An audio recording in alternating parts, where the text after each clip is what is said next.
Hi, this is Lauren from LSP Actions and I'm using the LSP Rainbow Spectrum Action Collection. I'm going to switch over to button mode here and I'm going to demonstrate the rainbow dress paint. I'm using rainbow dress paint vertical, where the stripes go up and down.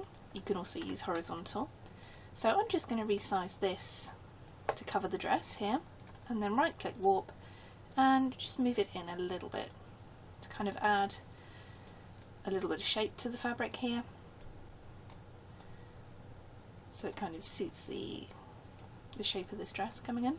And hit enter, the action will play out. I'm just going to zoom in a little bit more and paint this on with a white brush.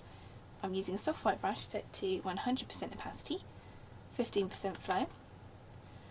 This lovely backlit image is by Anna Brand. So I can simply paint this straight onto the dress.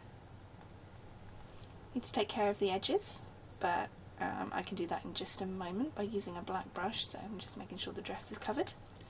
Switch over here to a black brush and I'm just painting this off the hair, the skin, the background, anywhere else I don't want it to show. You'll also see there's other layers in the layers panel. For example there, add more colours. You can use this to break up the pattern a little bit if you wanted to. Perhaps in areas where the fabric is naturally overlapping, or a bust compared to the skirt, or anywhere like that. You can also turn on the pastel, or change it dusty. And that's using the LSP Rainbow Spectrum collection for Photoshop. Available at www.lsp-actions.com.